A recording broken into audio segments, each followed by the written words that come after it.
Welcome, everyone, to this presentation hosted by the Canadian Theosophical Association. I'm your host, Mary Boudreau. The aim of these webinars is to provide information that encourages open-minded exploration and the opportunity to engage with presenters on the topics of theosophy, science, art, and world religions. Most of all, we promote self-transformation and realizing the unity of life. If you're not a member of the CTA, I'll put the CTA link in the chat box and you can access it there. And just as a reminder, if you're not speaking, please be sure to mute your microphone because it causes feedback and we might hear things in your house that you don't want us to hear. Now I would like to introduce Jacques Monique. Jacques spent his professional career in the aeronautical engineering industry. Specialized in electronics and real-time controls, he was involved in many advanced projects in aeronautics as designer, manager, and director. This experience provided a strong impulse toward learning and mastering the understanding of our material world, especially relativity and quantum physics. He joined the French Theosophical Society in 1978, where he was active in Marseille lodges for years, and then in Paris.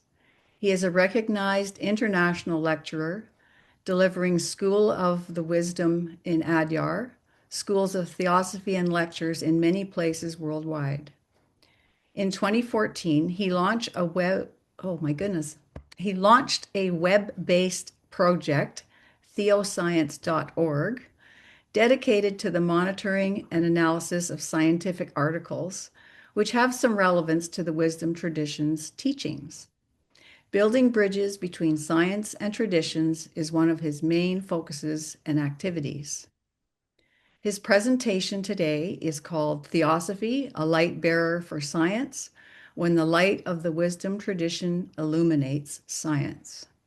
Now he's going to make his presentation in 3 segments, 30 minutes of lecture followed by 10 minutes of question and answer. So with that, welcome Jacques, and with that, I hand that over to you. Thank you, Mary. Thank you to the CTA for inviting me on this session. I mean, it's a great pleasure to be able to share experience, which is what we need inside our community. Not only reading books, but really understanding life and sharing what we understand. So, as Mary said, we will have 3 sessions, and after each session, we will have a moment for question and answer. So, let's start. So, that's your captain speaking. You may want to fasten your seatbelt because there could be some turbulence around. We have a lot of things to go through, but I'm sure we will make it. So we start talking about the history and the state of the art of science to understand the impact on our human society. Science, which is the how of life, can be interpreted variously depending what facet of it is looked at. Emphasis was often put on a dichotomy between universal occult science and the specialized natural science. The first one, universal science, is a fruit of revelation, which source is lost in time, brought to humanity by divinity or their servants, and which content are carried on by tradition from one period of time to the next one, and from one continent to the next one. The second one, natural science, is the resultant of the development of human intellect skills based on observation, analysis, modeling, inference, and cross-checking. It is mainly based on logic, with mathematics as its supporting language and methodology. Nowadays, modern science has hundreds of academic disciplines dealing with all types of matter pertaining to the understanding of nature. So science Whatever category we look at is the search for the understanding of nature, of reality. And this is exactly how Madame Blavatsky defines science when she says, science is an abstract of every fact, a comprehension of every truth within the scope of human research and intelligence. An important constant of life in this planet is its rhythms. This is one of the three fundamental propositions of the ageless wisdom. Here, we are talking about all cycles which sustain the mode of being during the manifestation phase. We are familiar with the main cycle like the life and death of cells, organisms, people, civilization, stars, universe. Same for the day and night sequence, the season, the water cycle, the carbon cycle, etc. on this earth. When we look at the tradition of humankind, we found cycles in cosmogenesis, which, except in the Christian tradition, the smallest interval is expressed in millions of terrestrial years. There also exist much more shorter cycles and much more closer to us. The life cycle of our human cell, what our physical body are made of. We have, roughly speaking, 100,000 billion cells in our body, which side by side would be equivalent to a 15,000 kilometer rope.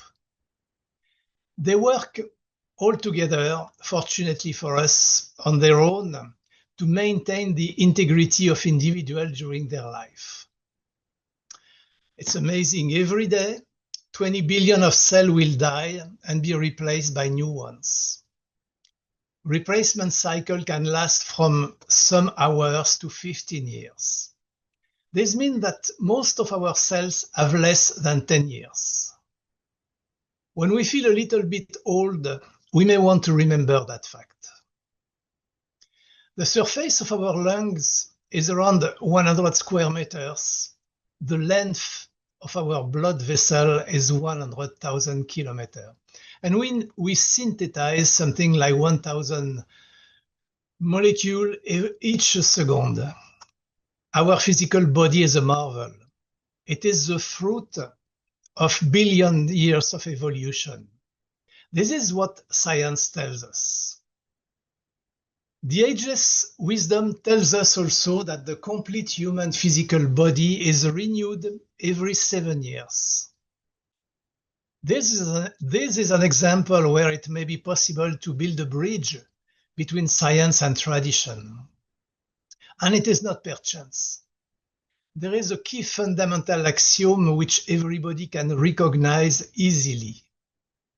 Reality is one, and we, as human beings, are interpreting it with an infinite set of possibilities based on our culture, conditioning, tendency, atavism. When we talk about a scientist or a spiritualist, we need to keep in mind that both are, first of all, human beings at a certain stage of their development. They do not differ so much. They have both their conditioning, which carry them on their life path with common feature. So let's have a look at these two approaches and let's see how they can enhance each other for the sake of a better humanity. But before, a little bit of history.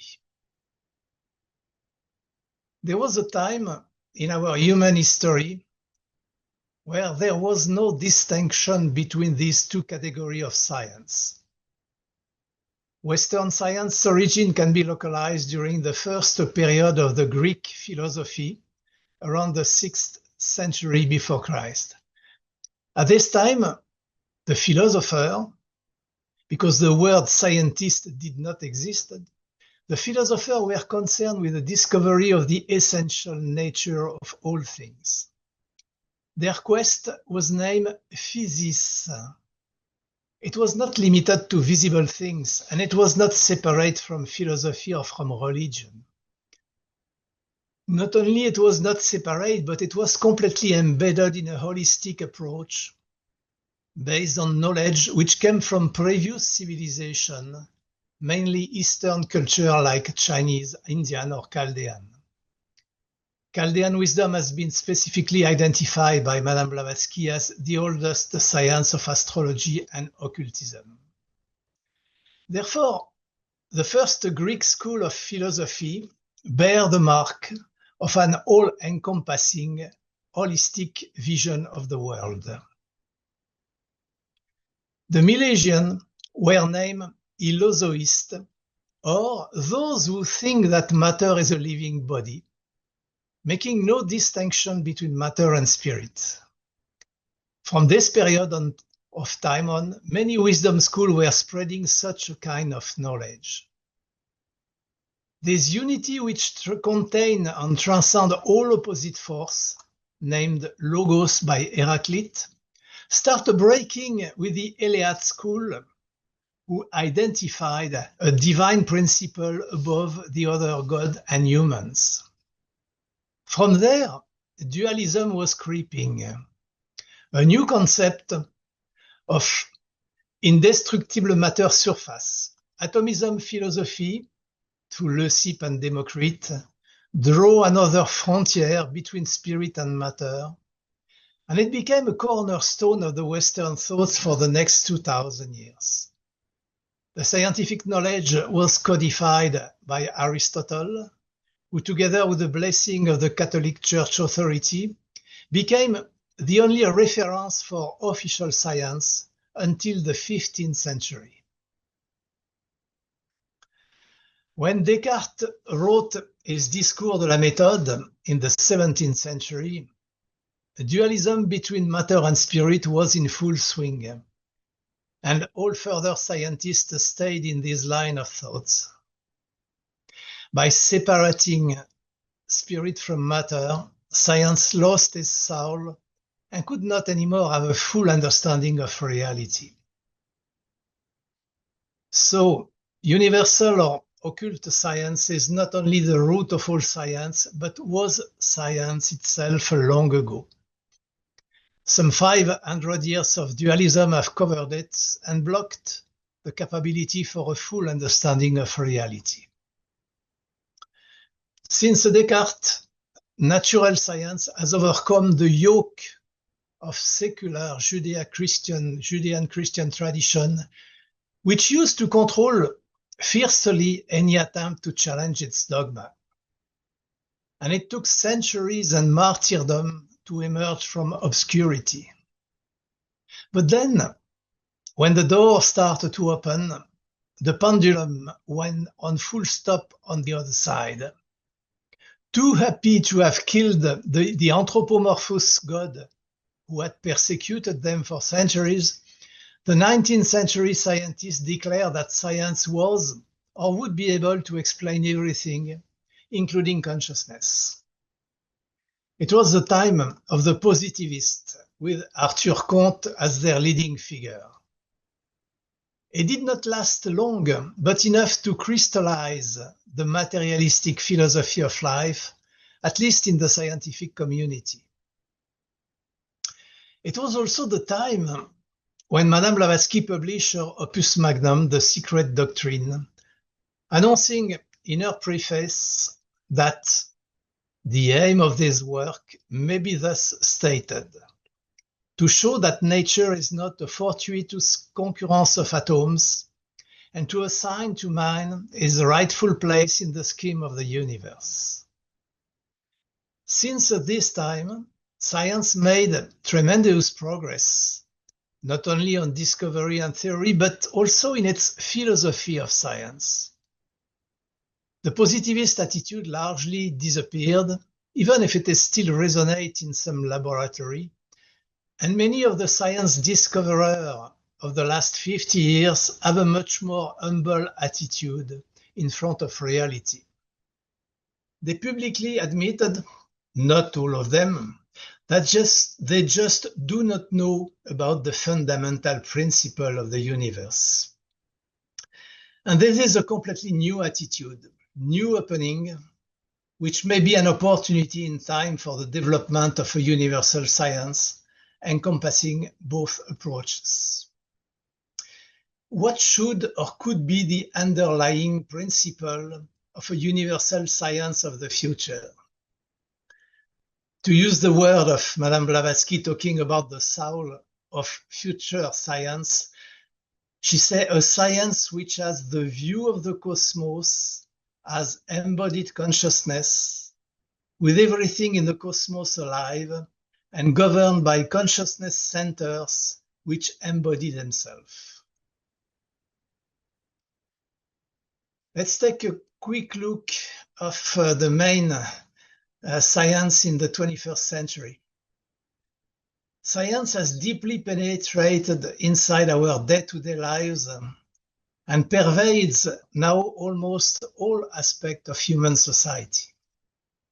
The industrial, economical, financial, educational, artistic, and cultural domains are all heavily relying on technologies brought by scientific discovery. Science has reshaped our landscape, has modified deeply our way of living, and it is important not to ignore it.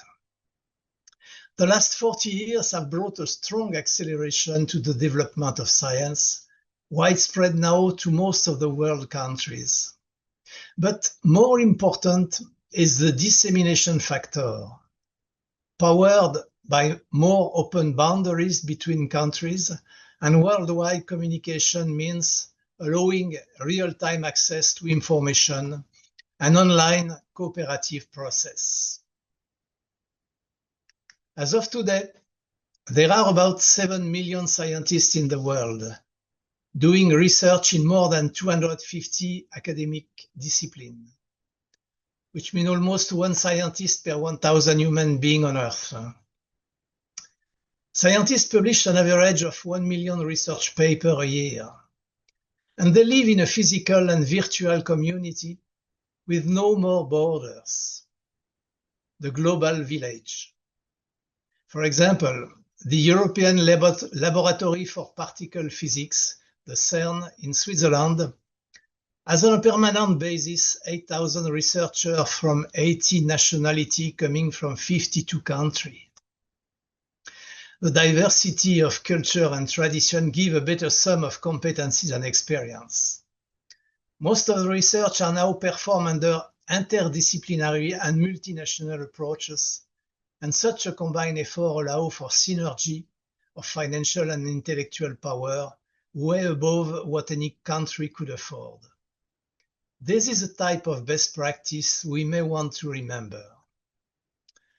In one word, science became an enormous machine to dig inside the mystery of the physical world under all its measurable aspects. We are far away from the 19th century image made of some renowned universities and some isolated genius. Therefore, the impact of science on the social, economical, cultural life is tremendous. It has reshaped our society for good and not so good. On the good side, sustainability, reduction of inequality between countries, conservation of nature, preservation of the local culture and ethics become drivers in science development. It's interesting to take a look at what the organization of the scientists at the world level are saying. At least they are part of the value. For example, there was the Sixth World Science Forum declaration stated that scientists are individually and collectively ethically responsible for the advancement of science and the use of its benefit for society. And the report has the following recommendation. It is the responsibility of both those who promote science and scientists to maintain the primacy of moral and social concern over short-term economic and political interest in the selection and implementation of research and development projects by government or private industry. This is a sound statement, but real life shows that these wishful statements are not enough implemented. It did not prevent overexploitation of the Earth resource, which is in full swing currently. Obviously, scientists cannot control the use of their invention, and we have seen that for a long time. Responsibility resides in the nature of man, its lower personality being driven by greed and desires. The current motto is always more for me, which means more profit for the producer, provider of goods, and more desire fulfillment for the consumer. Technology have enabled this acceleration, and the development of liberal economy at the planet level has impaired most of the authority government capability to control the movement. We may be sitting on a high-tech race car with no more steering wheel. Let's take a look at man in front of science, the power of science, how it impacts our human society. One can wonder why science is taking so much importance and visibility today. Apart from the quantitative aspect of the outcomes of science in daily life, manifested by the technology enabled by the discoveries, scientists have focused on a broader scope of influence in society, targeting decision makers and education. Their strategic plan, built and approved at world level, are targeting not only materialistic welfare, but also materialistic value. An educational project initiated around the year 2000 and presented at the UN level was driven by the urgent need to promote a world community of scientifically and technologically literate citizens.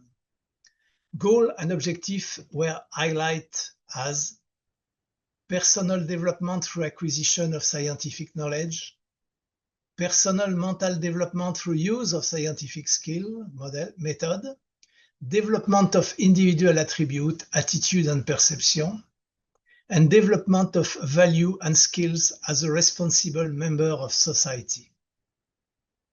The word of the Director of Science and Technology is as follows. He said that it is certain that our responsibility extends beyond the world of science. We are the one who will help determine the way in which new knowledge intersect with societal goals and value. We are the one who can stand at the crossroad of human knowledge and human needs and help our world chart the course ahead. Maybe frightening. He just did not tell us where this course is leading to. Obviously, spirituality does not belong to the proposed value. All the ingredients for a materialistic society are there, and science fiction of the 1950s, like the novel of Orwell, 1984, seems to become reality. To summarize, all observation and fact are showing that human evolution on this planet is accelerating and may have taken a wrong turn, or is taking a turn at too high a speed and can be centrifugated out of its evolutionary path. Universal values are vanishing with the decrease of religious institution influence, and cultural values are centered around materialism. And maybe this picture is unbalanced, it's too pessimistic or too simplistic.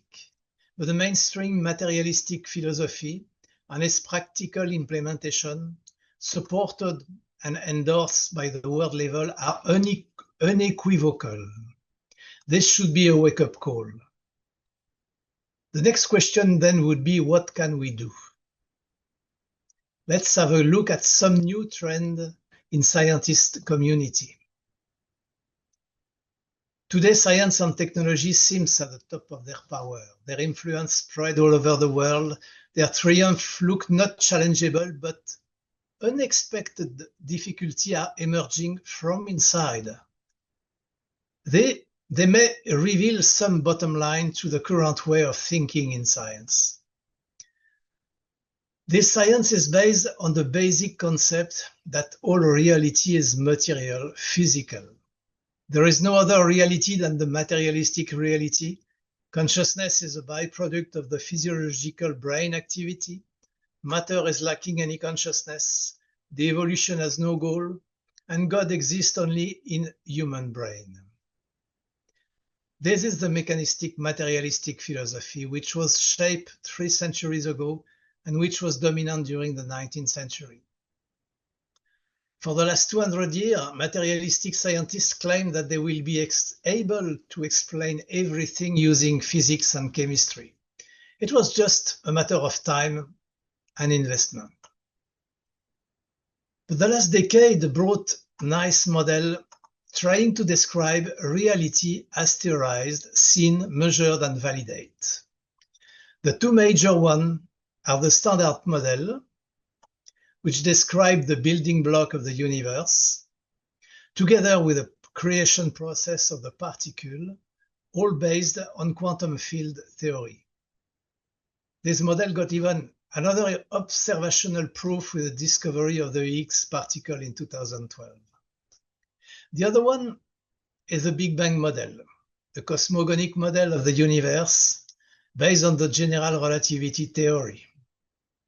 These 2 theories seem perfect and in agreement with most of the observation in each of their domain of validity. There is just a small hiccup. Nobody has been able so far to reconcile both these theories to give a consistent view of reality. Albert Einstein and other scientists dedicate their life to the search for the famous theory of everything with no success. And there are many other discrepancies acknowledged by the scientific community.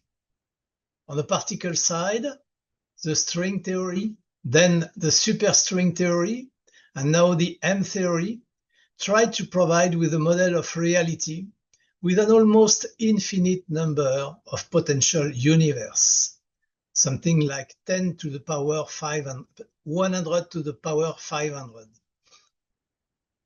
After more than 30, 40 years of intensive investment and testing, we are still searching for proof of supersymmetry.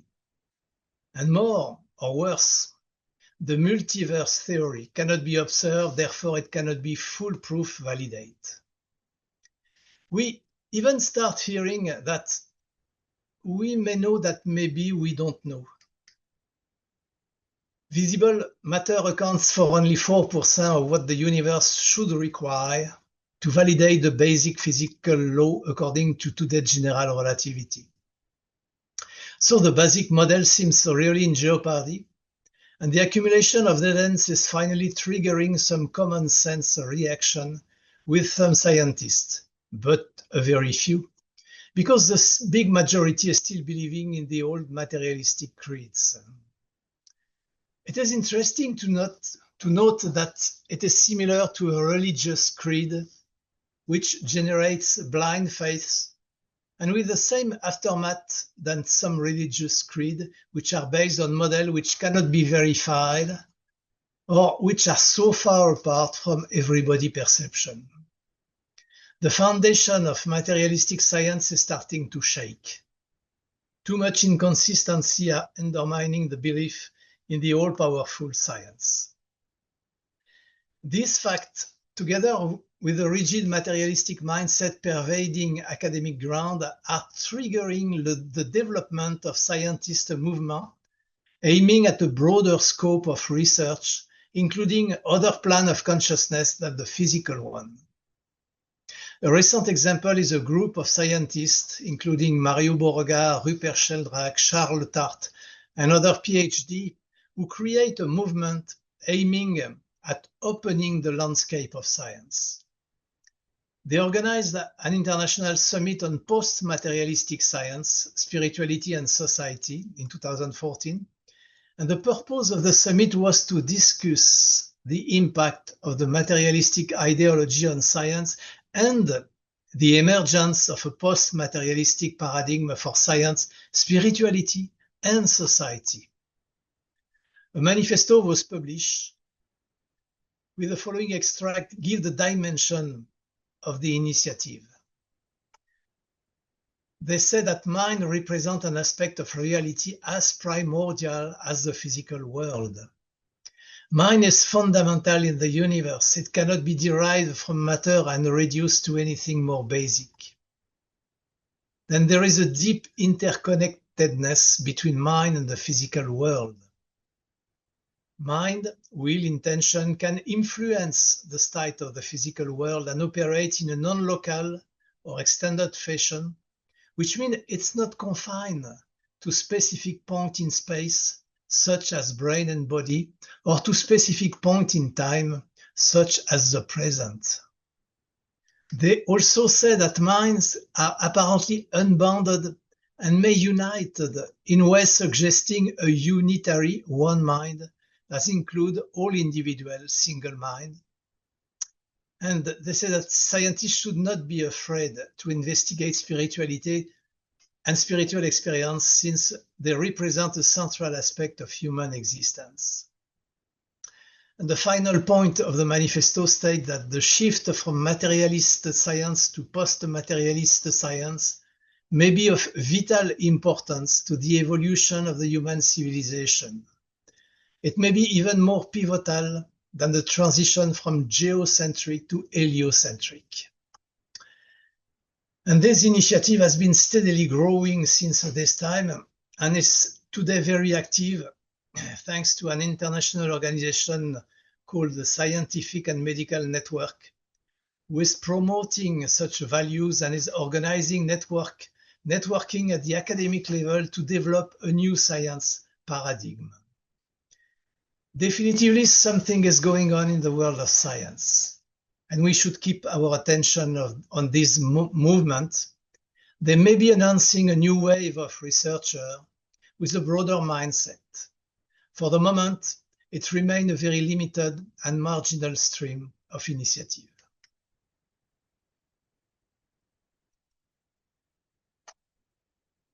That is the first part of the discussion. It's almost on time, so we are ready for opening the discussion. It's Mary here. I just have a comment to make. How refreshing it is to hear that there is this joining of ideas and bringing it back, if I could say, bringing it back to the way it was in the Greek times, where you have it more a holistic study or field than all the separateness that has been breaking apart societies and nations. I didn't know because I don't follow science too closely. So it's always, with what I read about theosophy, it's caused me to feel like science is, yes, it's part of it, but oh, it's missing so much. So it was a real relief to hear that this new unity, this new manifesto is present in the world and hopefully growing. Yeah, and I probably would encourage anyone curious to go to their website, the Medical and the Scientific and Medical Network, because there is a whole set of conference and academic meeting where they discuss in great detail. There is something which is called the Galileo Commission, which has been set up some years ago, which I'm part of it, with the aim not only to develop a new paradigm, but to flow it inside the academic group throughout the world. So that's a very, very important initiative, I think. Thank you. Janice, go ahead. You're muted. Hello. Hello, thank you so much for this talk. So is this movement really a result of lessons learned through quantum mechanics, through quantum physics, understanding the role of consciousness, that the role of consciousness is way more fundamental than anyone ever thought? Yes, it is, but not only. I mean, when we talk about the human science like biology or evolution and everything, it's starting to show a lot of discrepancy. So that's also an area which is much more complex to address, by the way, but which also has made scientists to revise their opinion about, for example, the Darwinism. There is many group on the biological side which are integrating quantum physics in their approach for one thing, but who are mainly getting away from the materialistic paradigm. So it's as far as I can see it, it is a broad movement which is driven by the fact that there are too many discrepancies in the current model, and people need an answer for the basic question: what am I doing here? What is life? What is nature? What is reality? And the science cannot give any solid answer, because if you take a look at the paradigm itself, it says that, as I mentioned already, consciousness is just a product of the physical. There is no plan, there is no goal in life, so nobody can really live with that for a long time. So.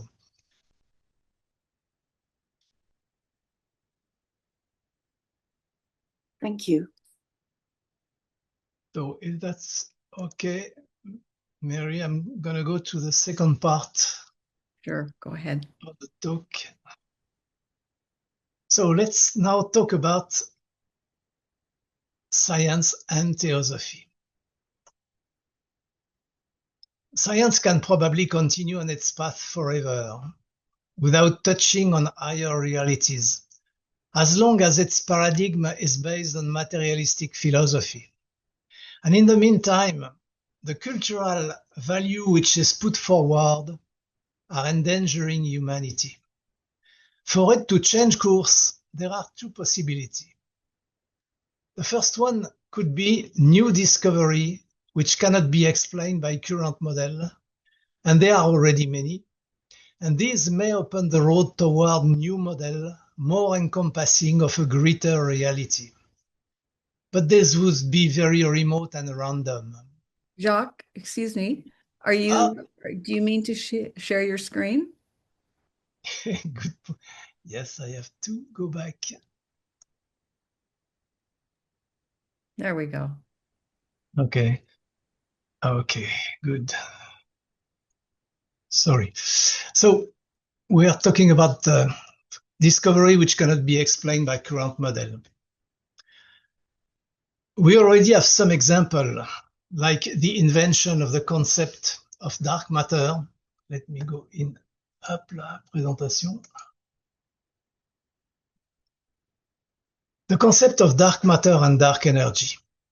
We start from observation around the 1930s, which have led the space scientists to the conclusion that the general relativity model was not able to represent the movement of external stars in large galaxies. Based on the model, they should have been centrifuge long time ago, because scientists could not imagine that gravitation as the leading force in the visible universe could be different in various places in the cosmos. They have invented the dark matter concept as the embodiment of an unknown substratum, which effect is similar to gravitation, in order to bring back the model under control. But so far, those particles have not been detected. And there are currently a lot of experiments to try to detect and identify them, because they don't interact, except that they show us they are here due to the gravitation aspect of it. Same for the dark energy. Having discovered in the last decade of the previous century that the visible universe may be accelerating its expansion, they invented the concept of dark energy, endowed with a gravitation-type reverse effect, which means a repelling gravitation. And we are left with no more than 4% of the universe as a known quantity, visible space object obeying the basic model of physics. And it's even worse than that, because out of those 4, We have, I think, 0.4%, which represent all the stars and galaxies, and the rest of it is the cosmic dust.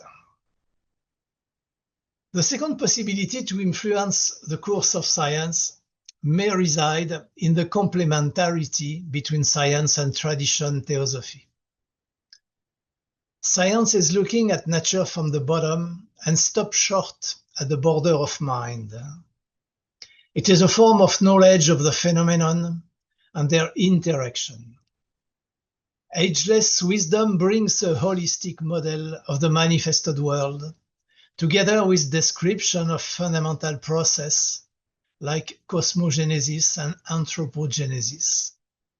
It teaches not only the description of phenomenon, but more important, the root cause of this phenomenon.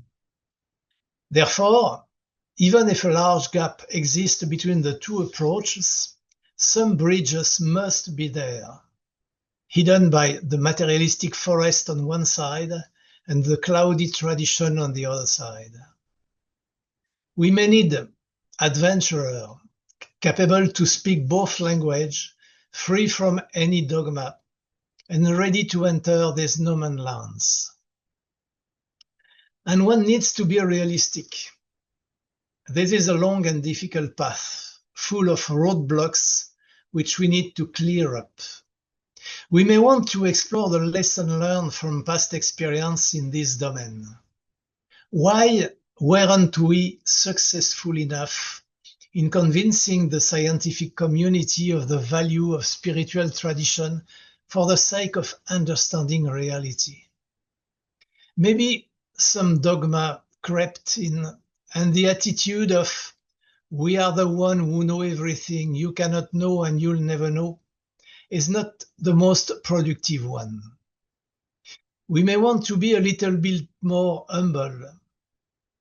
We may want to start by saying that we know that the ageless wisdom heritage has given us, and we'll try to transpose it in a language which can be understandable and workable by scientists.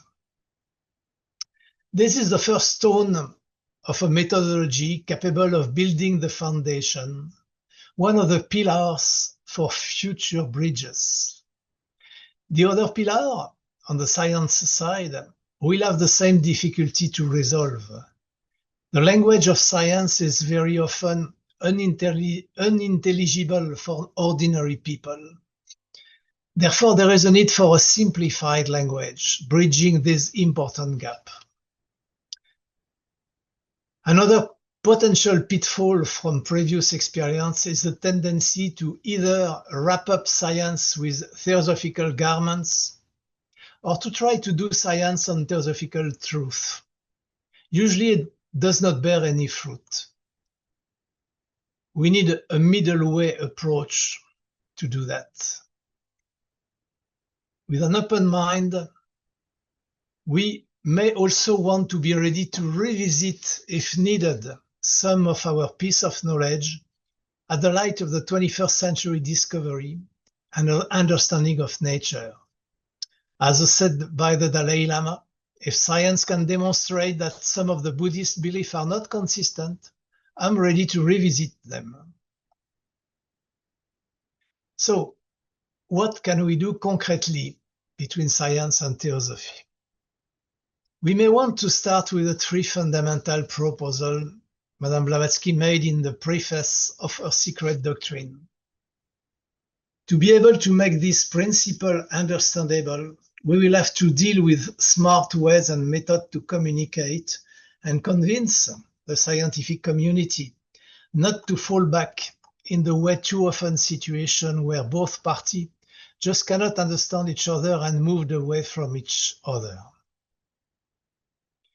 The first fundamental proposition from the secret doctrine is the omnipresent, eternal, boundless, and immutable principle symbolized by absolute abstract space and absolute abstract motion. During the manifestation phase of it, this is the global substratum in which we are evolving. Therefore, nothing exists outside of it, and the universe must be ruled by one uniform set of laws. This first fundamental proposition is a key concept which can be a basis for a new scientific approach, the top-down model.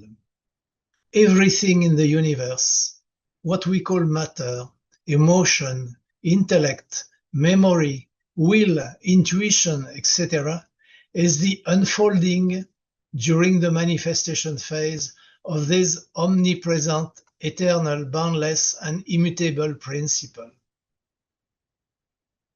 Everything is alive in the cosmos. Inanimate matter does not exist. The unfolding process itself, the genesis of all things, should be identifiable in most of the scientific disciplines, like geology, zoology, biology, psychology. The second fundamental proposition is the eternity of the universe, incessantly manifesting and disappearing like a regular tidal ebb of flux and reflux. Cycling processes have been identified by natural science almost everywhere, from the planets, stars, and galaxy birth, life and death, up to all existing forms on Earth, mineral, vegetal, animal, human. And new scientific theories are currently emerging.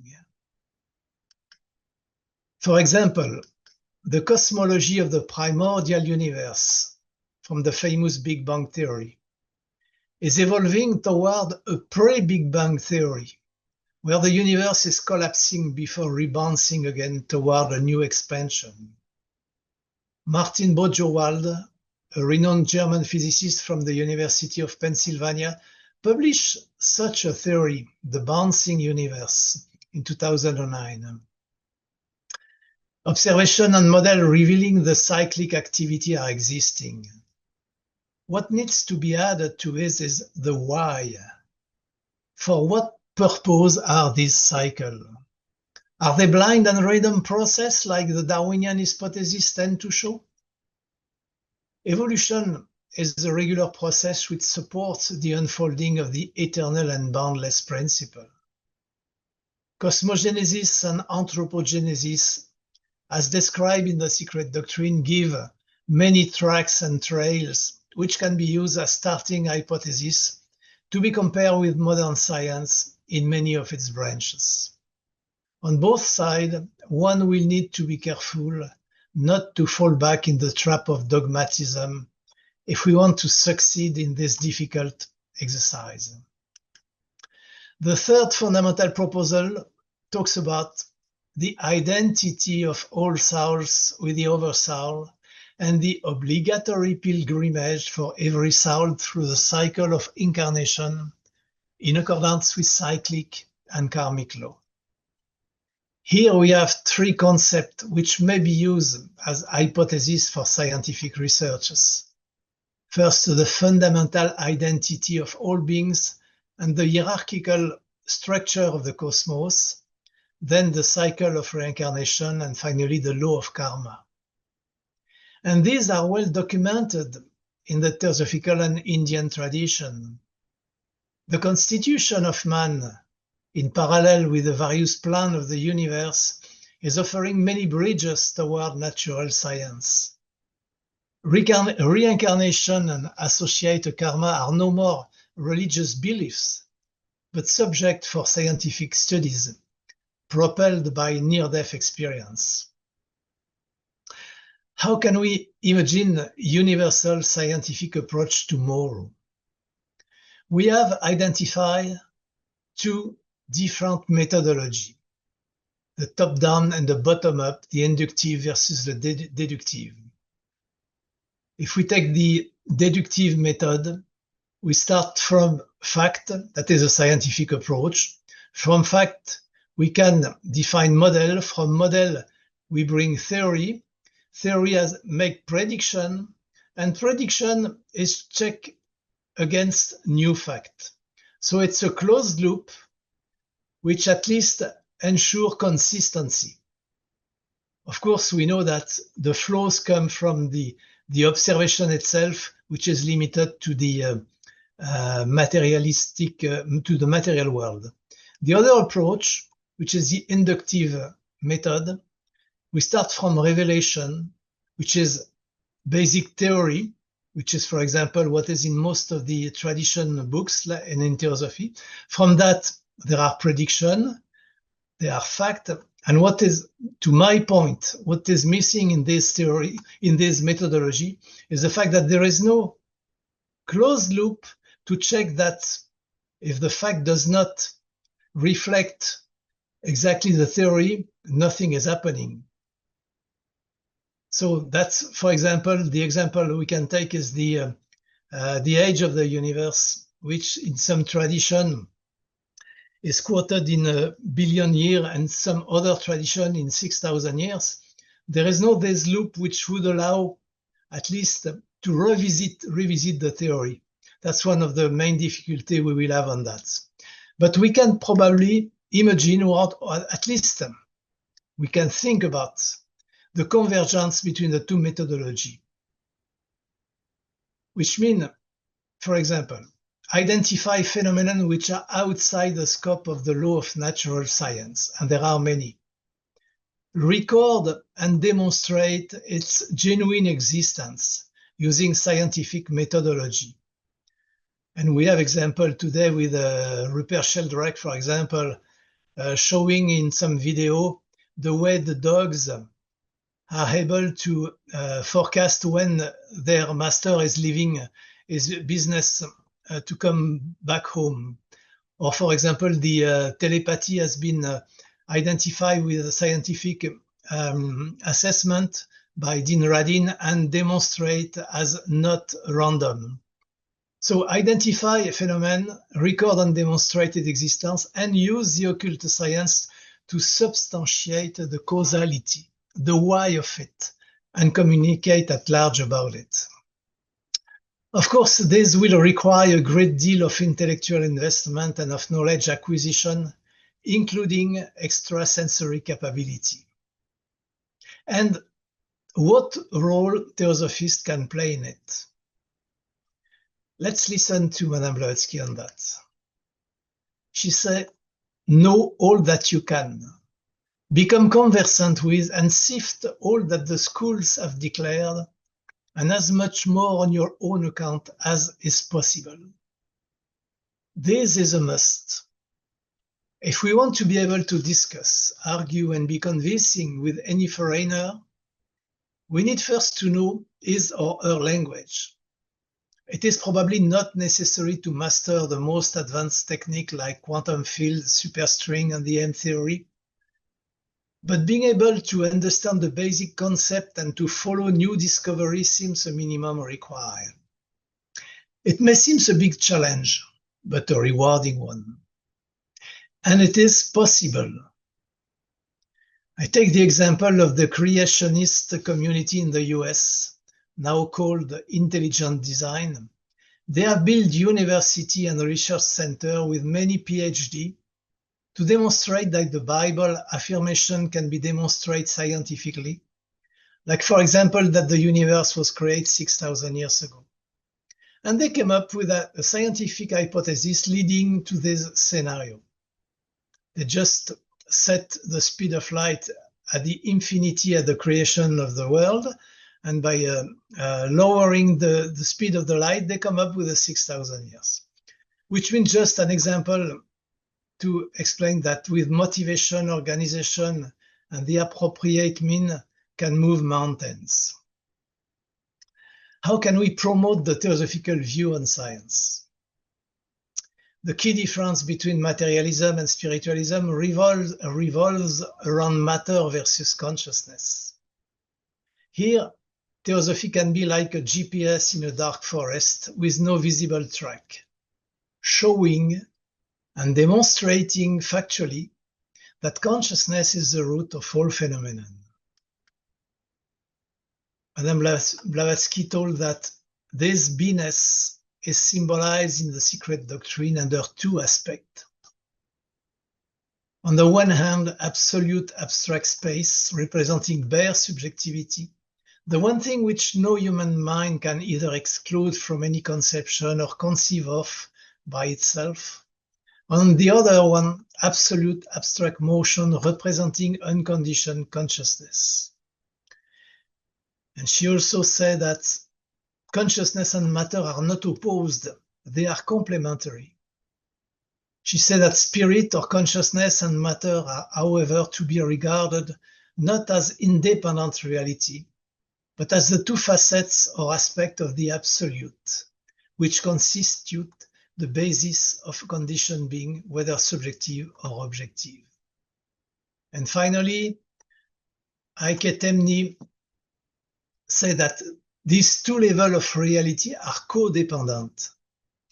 It's a very poetical way to say that matter floats and functions in a sea of mind, mind functions in a sea of consciousness, and consciousness functions in the void or plenum of the ultimate reality. In this triple world of matter, mind, and consciousness are scattered all the monads who are rooted in the world of consciousness and are functioning in the world of matter through a complete set of vehicles on all the plane. This is why the natural science approach, as it was during past time and as it is still today, can observe, analyze, and model all facets of matter without getting any hints at the why of nature. The first bridge between matter and mind is perceivable and is studied by psychology, the science of behavior and mental process. But like physical matter, it is studied in the framework of physical matter giving birth to the mental process, and therefore will not provide any significant finding. Madame Blavatsky, repeating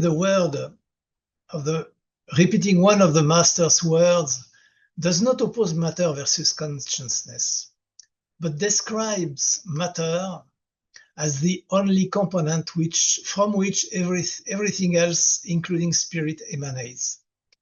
She said that the Eastern occultists hold that there is but one element in the universe, infinite, uncreate, and indestructible matter, which she will call later substance, because it's going way above the physical matter, which element manifests itself in 7 states.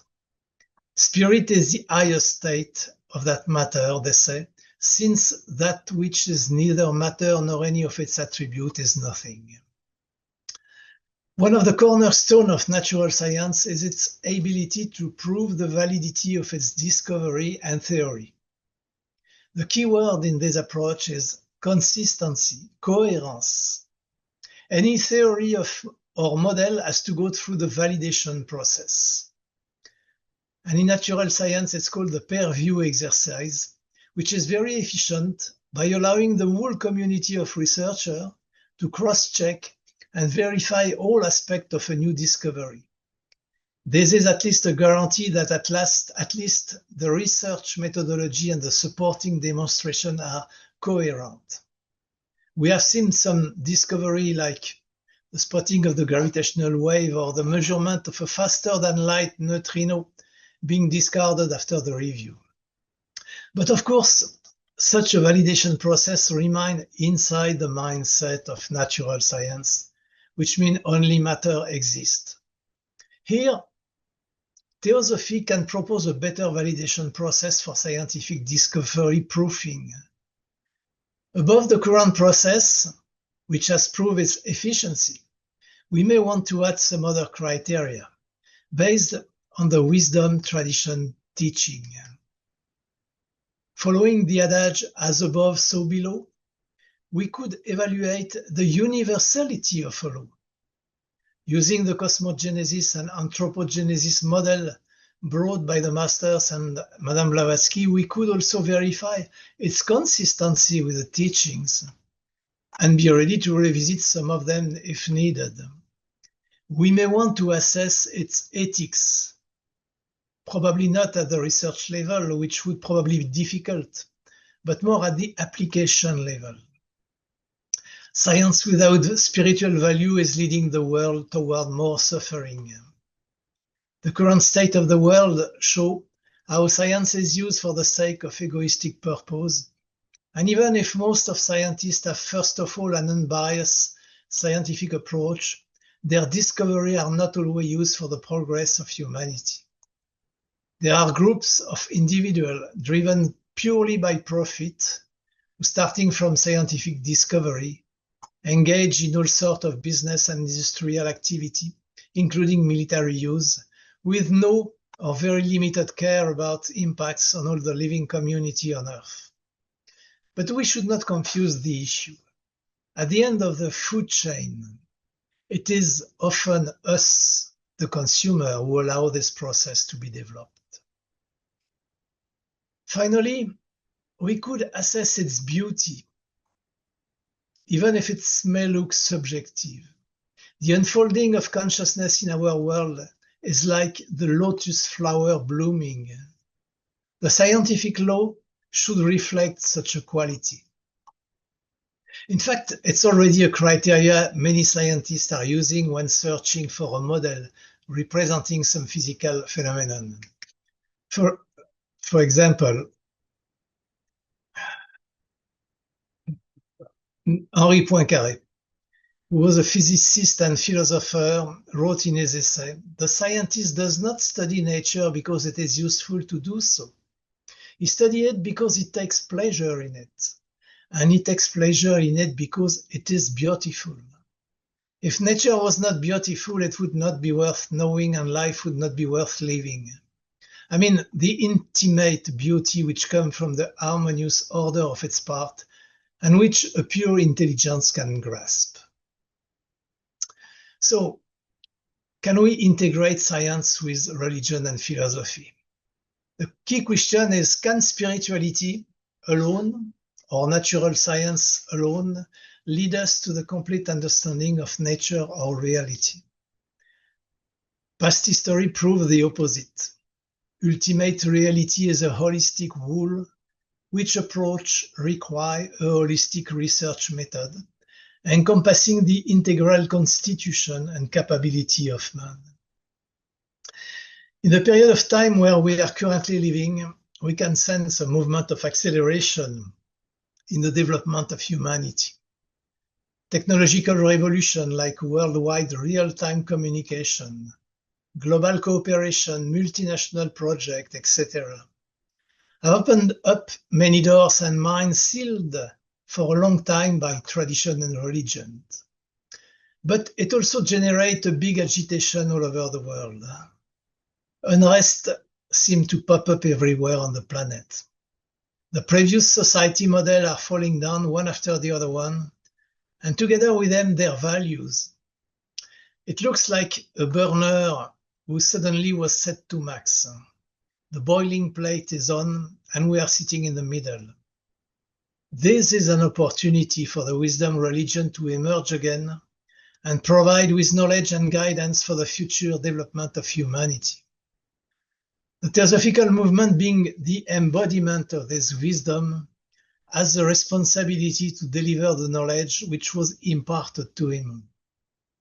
It can function as a source of inspiration for the integration of science, religion, and philosophy. It can point the way towards an ethical science whose research and discovery would give a better understanding of the evolution and would serve the unfolding of the divine in nature. Humbleness and joyfulness are our two legs on that road. This is what the founder had in mind. Madame Blavatsky wrote that Theosophy has aimed at uniting all broad religious people for research into the actual basis of religion and scientific proof of the existence and permanence of the higher self. And talking about the third object of the TS, Madame Blavatsky summarized what should be the overall goal of the Theosophical movement. In one word, our whole aim and desire are to help, in at least some degree, toward arriving at correct scientific views upon the nature of man, which carry with them the means of reconstructing for the present generation the deductive, metaphysical, or transcendental philosophy, which alone is the firm, unshakable foundation of every religious philosophy.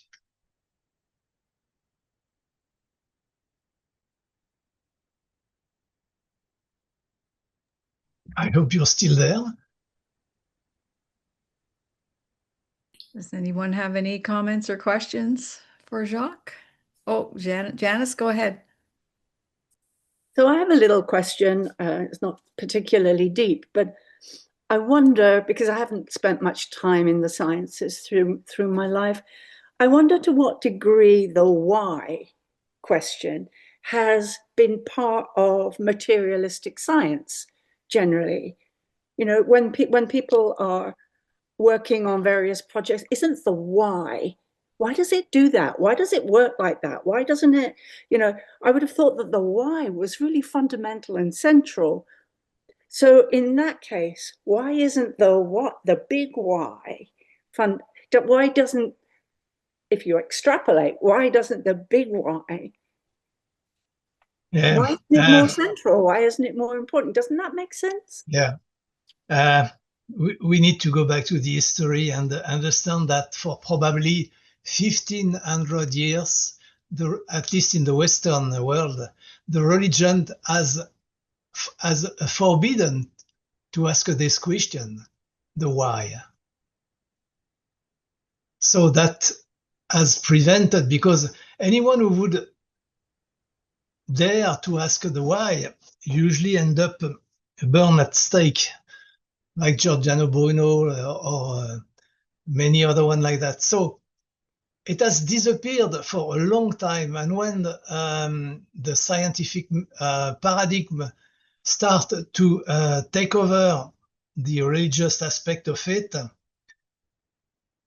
it was centered on observation, and from observation, in order not to be, again, with a big religious surveillance around it, they stick to the observation, and from the observation, they try to deduct what could be the reality. And they were so busy with this aspect that, in fact, they did not really spend time and energy on the why. And then here we are entering something which is basic human behavior. Everyone want to know the why. Everyone want to know it. But when you are inside this framework, this paradigm of materialistic, as I mentioned in the first part of the discussion, most of the big scientists are telling us, again, the consciousness is the result of the matter. There is no plan, there is no God, it's just imagination. And if you, even today, if in the scientific community you say something different, you'll be just expelled, ostracized. You will not have anymore your place inside the scientific community.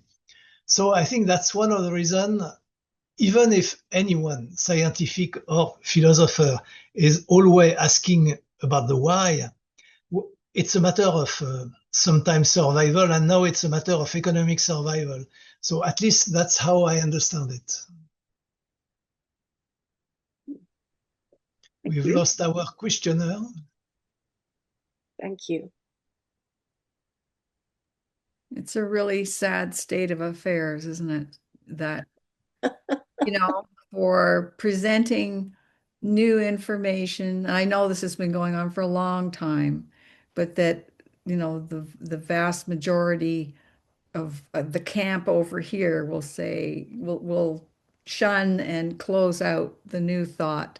And then a century goes by and it's like, oh yeah, of course. That's the truth. That's how it works. And it's like the evolution of us is so slow. Um, uh, yeah, I struggle with that. In terms of just thinking about it, and that it seems to me there's no mind changing to be done. It's the next generations coming in earlier with the newer thinking and maybe growing up in theosophical families or organizations, and they start bringing that into and blending it with the science. That's just my personal view on it. Yeah, and I think we are back on this cycle issue, which means that any civilization, and we know the history, at least as it is explained by Theosophy, goes through the growing of a civilization and then the fall of the civilization to restart with a better basis in order to elevate much more the following time. So I think we have to recognize we have to give time to time and to recognize that those cycles are way out of our own lifetime, if I can say so. Yeah.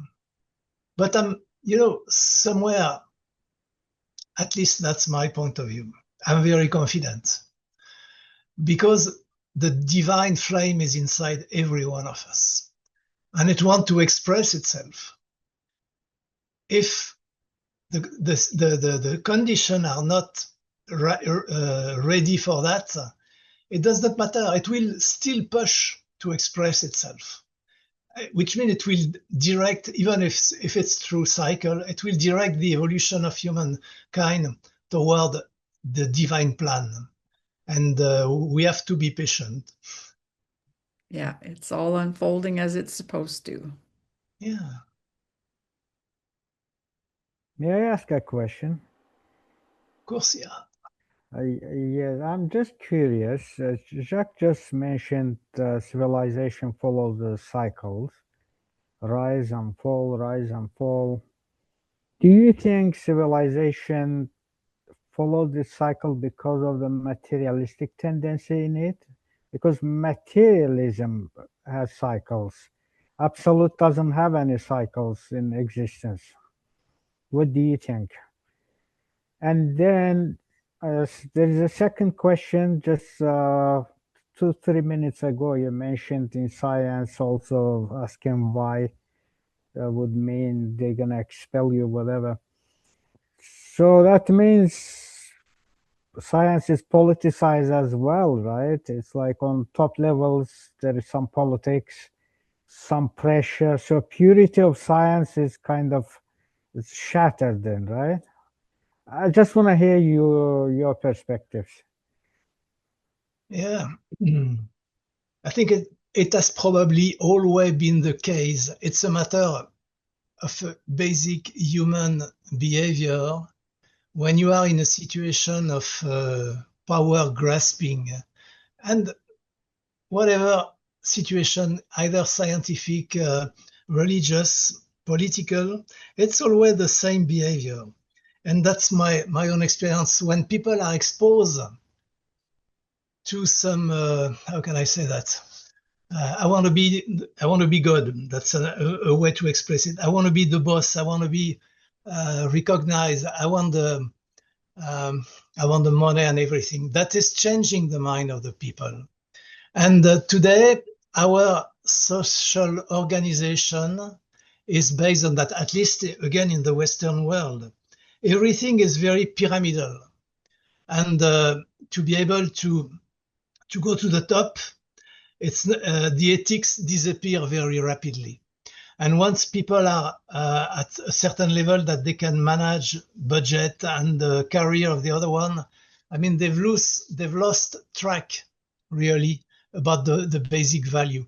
And what we see today, I'm thinking about, for example, in France, there is a public organism on scientific research, which is completely crystallized.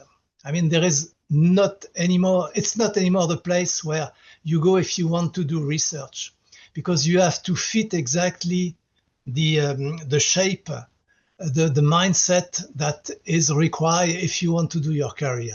So that's clearly the way it is, and it's. I mean, I'm sorry to say so, but it is basic human behavior. In any situation, in a family, in a religion, in a church, you got the same type of attitude, probably.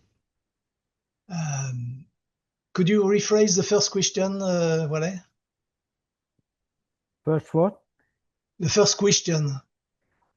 So that was science, and then even I lost myself.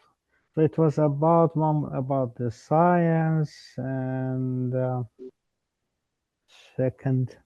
The cycle, maybe. Oh yeah, cycle. So you see, in my opinion, matter matter always exists in a process, like time and space-time. And that's why matter follows cycles, and there should be end and beginning and an end. It's like it's a nature of matter, and we also tend to be kind of a matter. We're humans.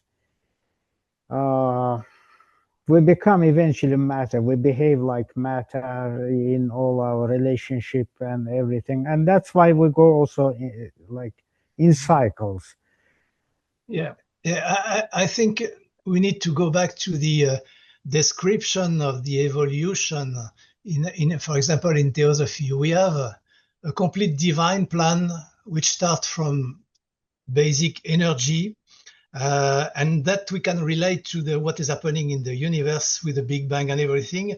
And from that, there is building of all the different, the mineral, the vegetal, the animal, and the human being. And we know, at least that's what the secret doctrine explains us, that we are at a stage in the evolution plan where we have to develop the mental and the intellectual capability. After having developed the animal world, the mineral world, we are at this stage, which means we don't have yet the capability to access to the intuition level, the Buddhi level, in order to be more in line with the divine plan. So we still have a lot of up and down cycle, just in order to develop maximum of capability on the mental and intellect aspect before we can really move above and then be more in line with the divine plan. Cycle is really a basic way of implementing the evolution plan, the divine evolution plan. J'ai encore perdu.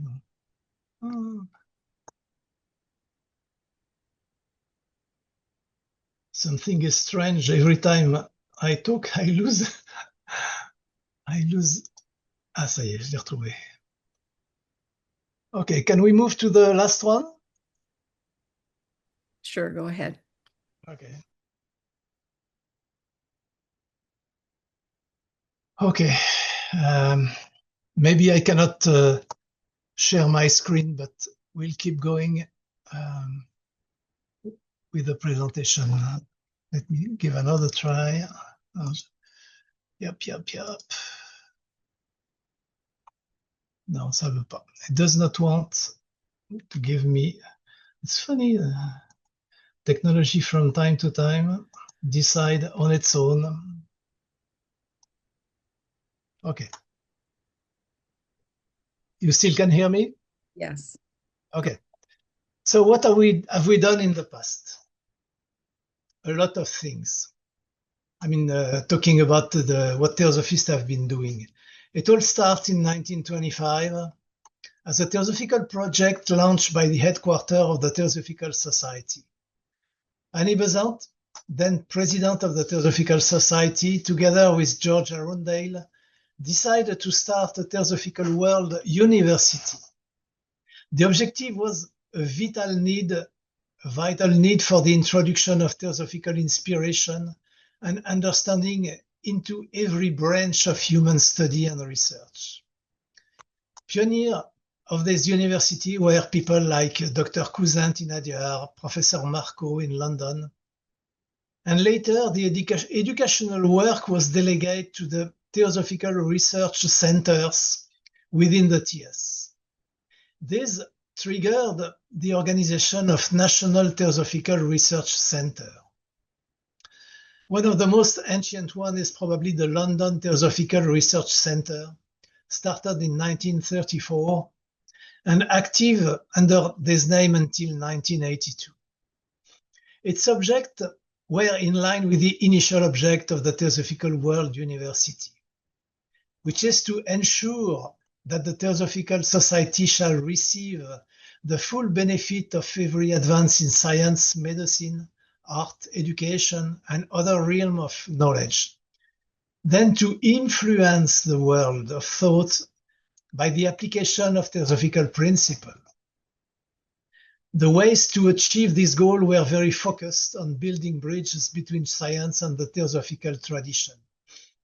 And the methodology was to reinterpret in modern terms of the occult teaching as given in the Secret Doctrine and other books, to attempt to correlate occult teaching with modern science, to develop more popular exposition of Theosophical idea in the language of today to appeal to scientifically minded people.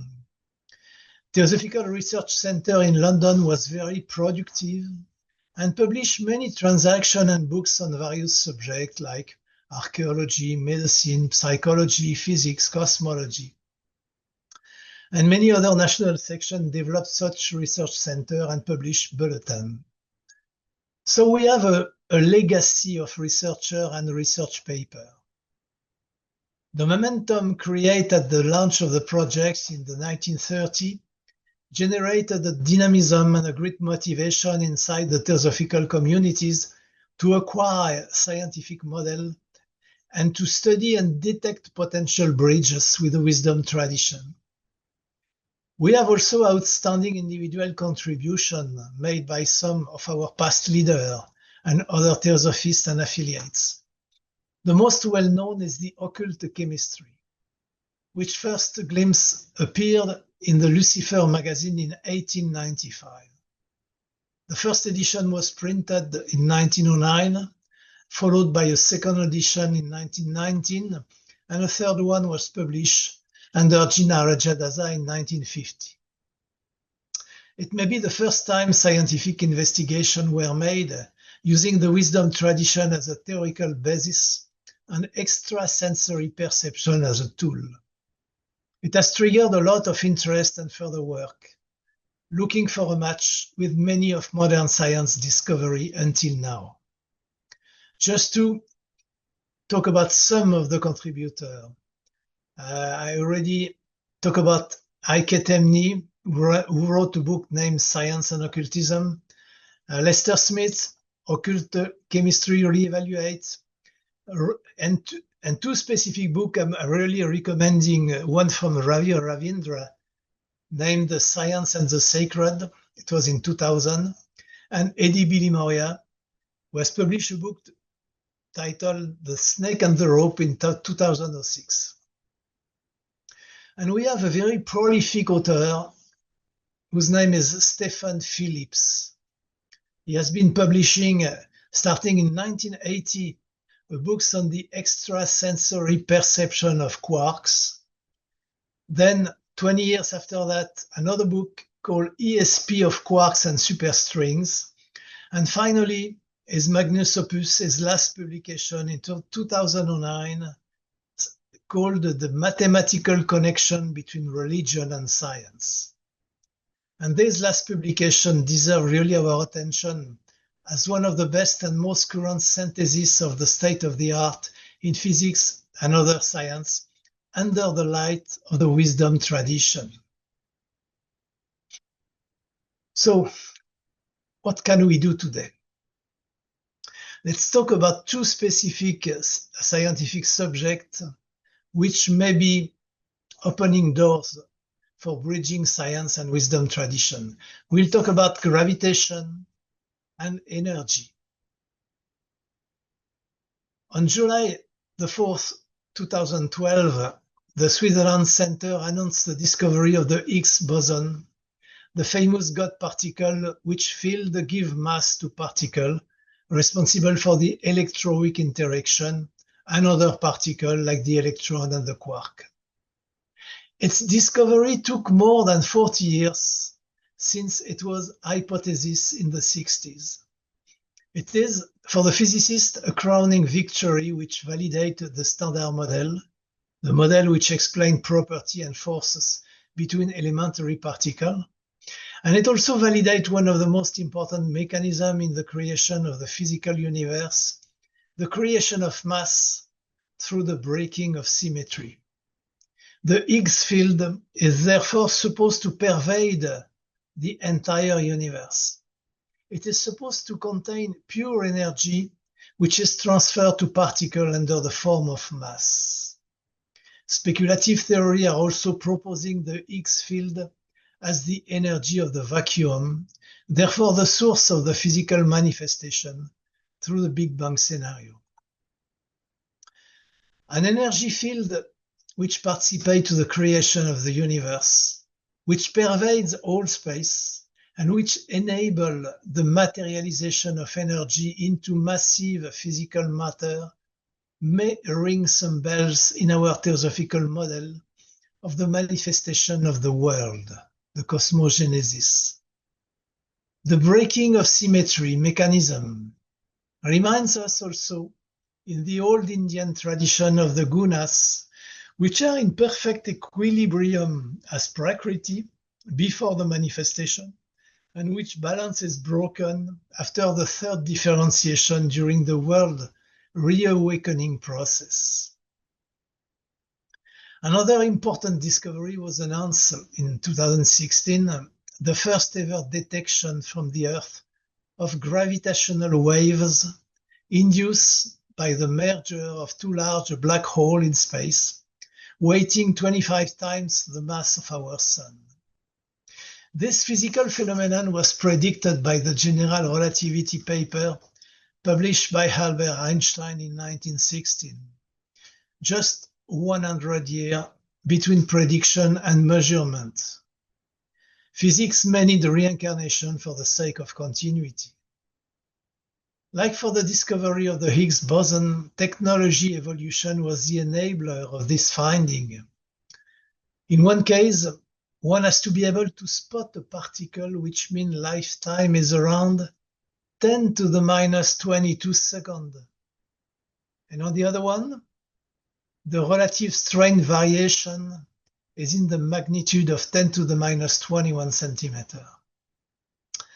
And this latest discovery validates another aspect of the general relativity model and deliver the first assessment of the existence of the graviton, the hypothetical quantum particle supposed to carry the gravitational interaction. But it still does not tell us what is gravitation, neither what is energy or space or time. Gravitation is probably one of the most fundamental forces in the universe. Apart from the fact that it allows us to stay on our chair, it is the active agent which assembles the physical particle of the universe to build galaxies, solar system, stars, planets, moons, comets. And it is also the mechanism which initiates the lighting up of stars like our sun, and therefore the production of light and heat, which are nurturing every life on Earth. We just do not have a satisfactory scientific model to describe this fundamental force. It is one of the major challenges for modern science. There are, as of today, no model which can accommodate all the movement of celestial bodies in the visible universe. Observation has spotted two departures from the mainstream model, which is the general relativity. The movement of stars at the periphery of galaxy, which is faster than expected, and the apparent accelerated expansion of the visible universe. And as I already mentioned, to avoid discarding the current model, scientists have invented the concept of black matter and black energy. What does Madame Blavatsky told us about it? apart from the statement that science has no idea of what it is. She wrote 2 paragraphs in the Secret Doctrine. One is named Is Gravitation a Law? The other one is Life, Force, or Gravity. She said that it is the sun fluids or emanation that impart all motion and awaken all into life in the solar system. It is attraction and repulsion, but not as understood by modern physics and according to the law of gravity, but in harmony with the law of manvantaric motion. She affirmed that all motion are related to the ether pervading all space. She also said that gravitation is but an electrical force. So, where can we go from that? Is there any obvious correlation with modern science? Not having a direct access to the law of manvantaric motion, we may want to consider the aspect of the ether, because there is a similar description in the general relativity model. According to Albert Einstein, and it has been experimentally verified for the last 100 years, the universe can be represented by a matrix of spacetime, a virtual geometry, where any mass or energy modify the geometry, and all celestial body must move along the path defined by this geometrical line. No more need for attraction, centrifugal, or centripetal forces. It is a pure interaction between space and matter energy. Matter energy curve the inner geometry of space-time, and space-time tell the celestial body to move along the lines of the universe. So general relativity theory deserves some attention, because from it, 2 major theories were born. The first one is the creation of our visible universe, the Big Bang, and of the constituent of it, the nucleosynthesis or the baryogenesis, or how matter and force were born from pure energy. We have a lot of material in our theosophical texts on this subject. The second one is the black hole theory, which bears some similarity with our Laya centers. Let's move to the energy, which is the other key element of the physical universe, the energy. Honest scientists like Richard Feynman say that we know that we don't know what energy is. It is a scalar quantity which can manifest in many different forms like potential gravitational energy, kinetic energy, mass energy, electromagnetic energy, chemical energy. So it is eternal and unchanging quantitatively, even if it manifests itself under various forms. Madame Blavatsky gave us this clue in her Secret Doctrine. She said the Theosophists, old and modern, the alchemists and Rosicrucians, have ever maintained that there was no such thing per se as light, heat, sound, electricity. There is nothing but radiant energy. It's interesting to note that at the time of the writing of the Secret Doctrine, Madame Blavatsky was already affirming the equivalence between energy and matter. We remember what was said about the oneness or beingness symbolized under 2 aspects, absolute abstract space and absolute abstract motion, representing unconditioned consciousness.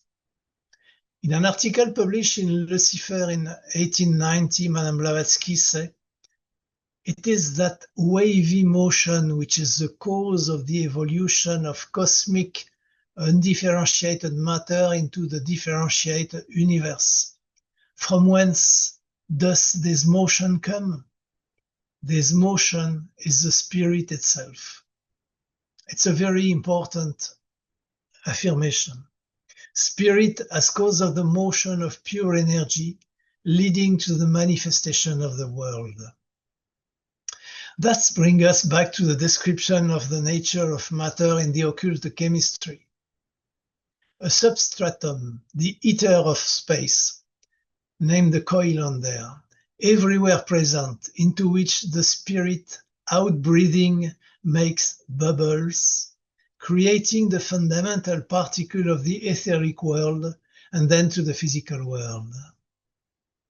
Let's elaborate a little bit on this concept, because that's probably one of the most favorable place where we can build a bridge.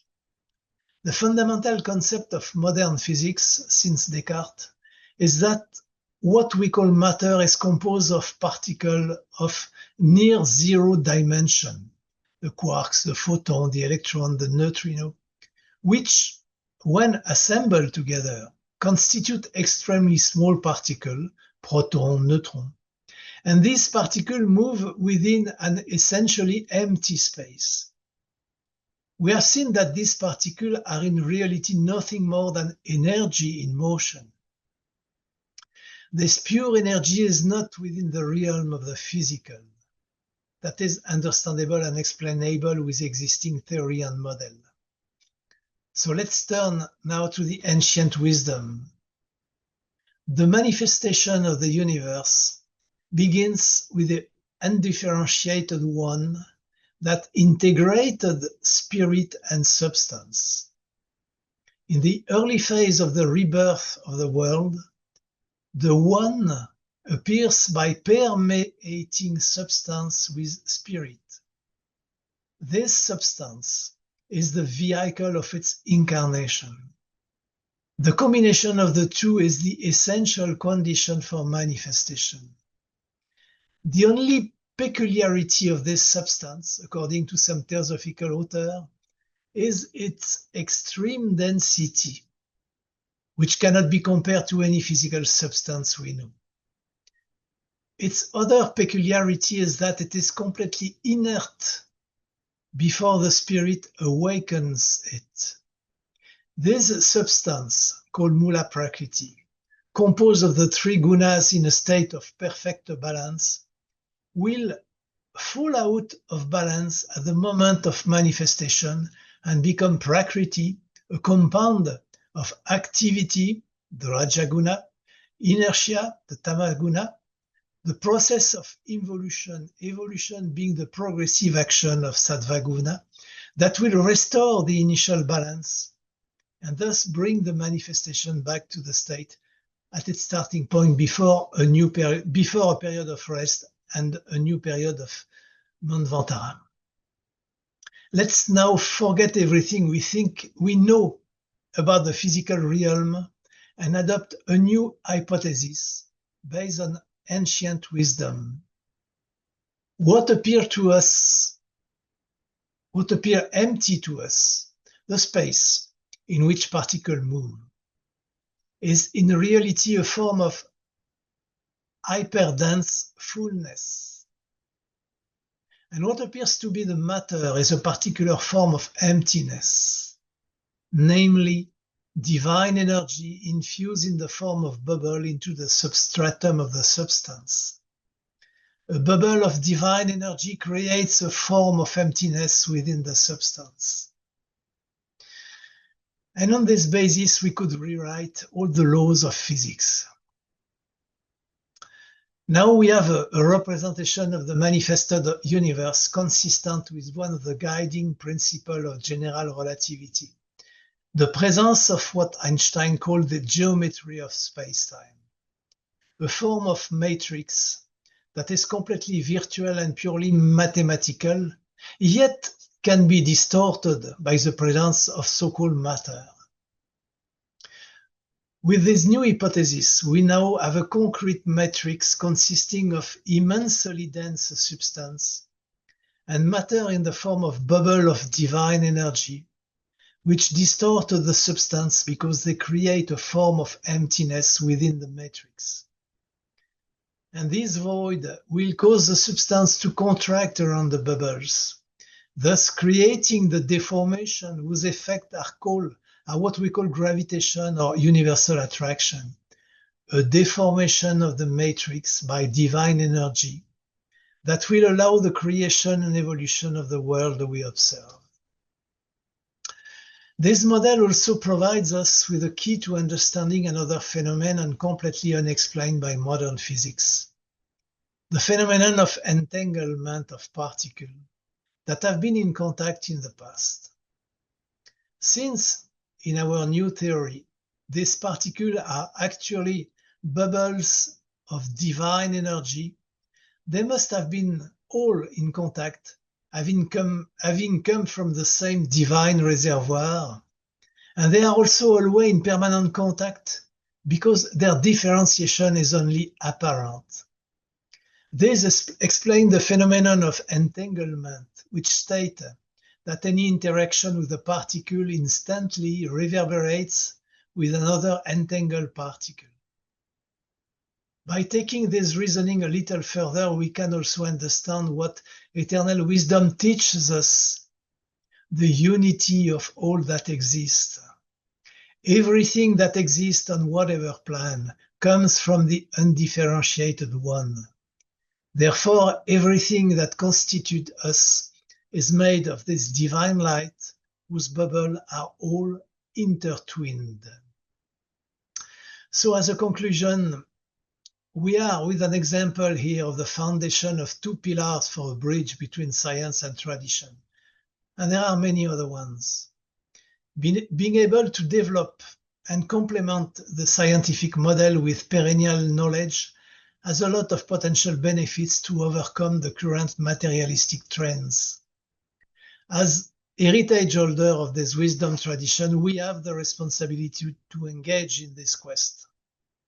An open heart, free from dogma and prejudice, can pour the ageless wisdom milk into the eprouvette, the test tube of science, and can transform the iron of the lower mind into the gold of the oneness, to guide again humanity across this physical phase of its evolution. Thank you for your attention. Thank you, Jacques. Does anyone have any comments or questions for him?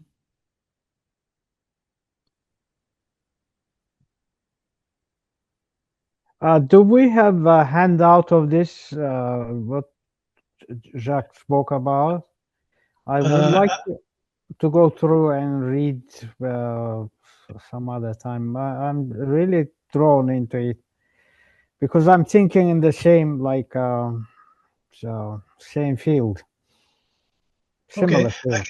I can send it to Mary and she can distribute it then. Yeah, thank you. Thank you. Very interesting, Jacques. So wisdom has its roots, like where we're getting this wisdom. It's from some people go to India, search for wisdom in somewhere, but science itself has wisdom. Like existence has wisdom in it. The only thing you need to you have to know how to look into that. That's all.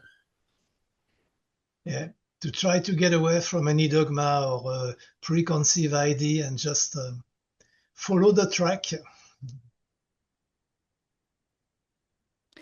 Jacques, could you also send a list of those books that you listed in the third part of your talk? Yeah. I will send you also the text of my lecture, so you will have it. Okay, and I'll just copy and paste it out. Okay, and I'll send that to everyone if anyone's interested in any of those books. Thank you. Jacques, have you written a book? Have you written books? Not yet, but that's on my plan.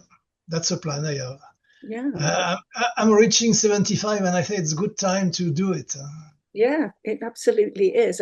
And having so much knowledge and so much understanding of pulling all these strings together, you could be very useful. I could see I could be a lot less useful.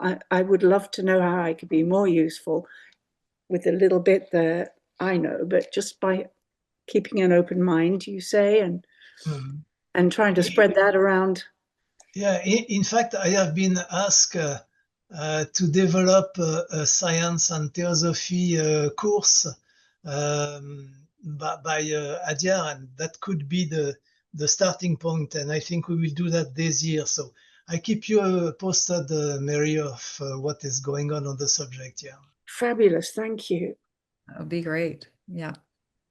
What I'm observing right now, like I'm watching all the news, I mean, like everyone else, our civilization is stuck in its materialistic like loop. And that's why all this violence and this and that happens. We really need a breakthrough as a civilization, become a one family. Unless we connect spirituality and all the, everything put together and come to one existential like architecture, we will be back and forth in between materialism, violence, and this and that. So this is the medication for our civilization. Yes, indeed. Yeah. But I think we we need to be confident. We have the divine light again, and it will bring wherever we need to go. We just need to apply our understanding and will and intention to go with the plan and not the opposite way. Yeah, well, when civilization largely doesn't have that plan, understanding, and they listen politicians only, politicians will behave like matter, colliding, destroying, opposing, whatever. It's like matter behaves like that when there is no love, compassion, no light, no spirituality. Then everything seems like schematic, like you just push Yeah, through. yeah. And that's why I often say in the Theosophical community that we should go outside Theosophical community to express the wisdom tradition, because that's the external world which is in a need of such an understanding and a knowledge. But the thing is, Jacques, materialistic people, when they look at us, they don't see us as important people because we don't possess any power, we don't have any reactivity, we don't have to push, we just say simply, point and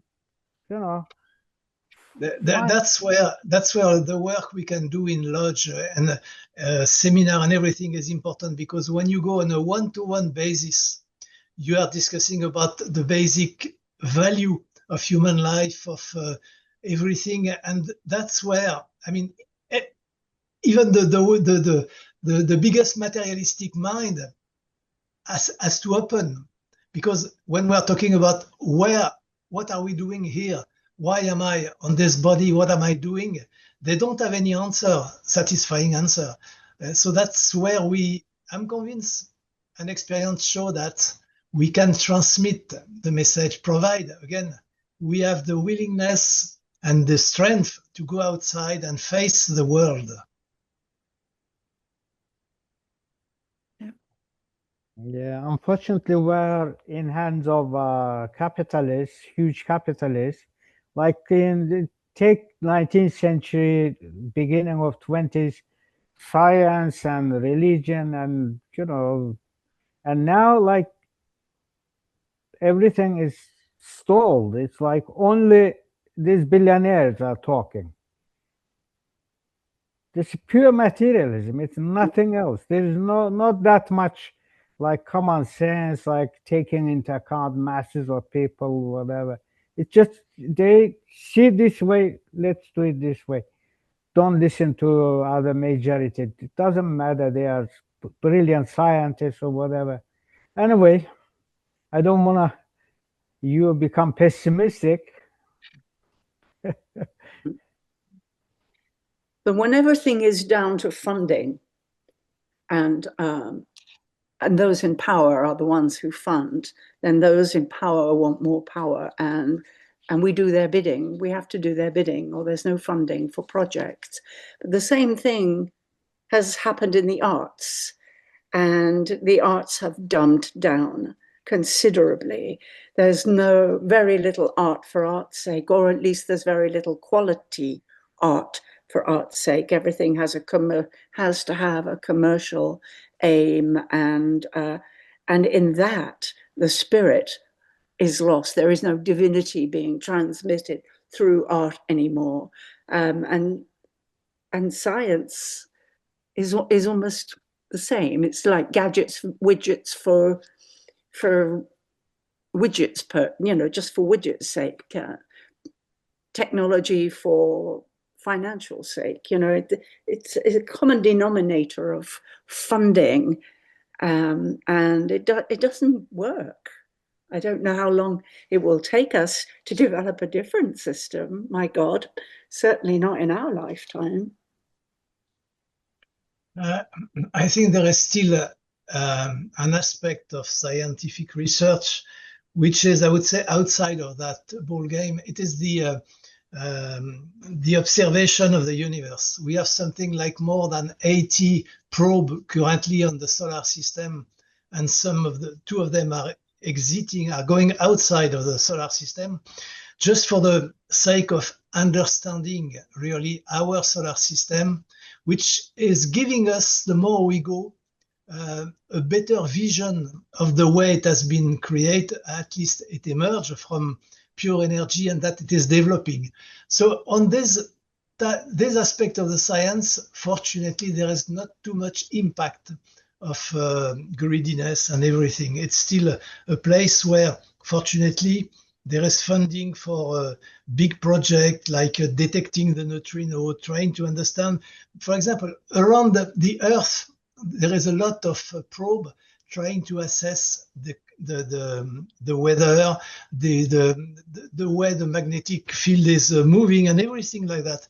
So I think there are still very good subjects for scientific development currently. Of course, there are other ones which are not so satisfactory, like what is going on the biological aspect, where people are trying to be God and create a human being, or in IT. But we will not talk about now about intelligence artificial, because that's something which is having the buzz currently, and it does not deserve any buzz, but okay.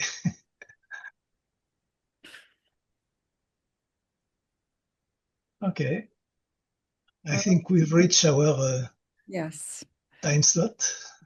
So I'd like to thank everyone for joining us today, and also Jacques for your very insightful, eye-opening presentation on science and theosophy, the history. I know it's brief, but we got a taste of the history and how it's come through the ages and where we are now, and this opensciences.org and these other organizations trying to build bridges between the two and move us forward.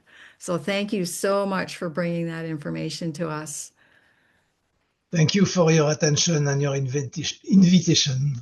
You're welcome. So we will post this recording on YouTube at our earliest convenience, and I'll send out a link to everyone if you want to watch it again. And also Jacques will be sending me some files, his presentation and such, and I'll send that out too. So thank you, everyone. Have a good rest of your day. Bye-bye. Thank you so much. Bye. Thank you, Mary. Bye. Bye.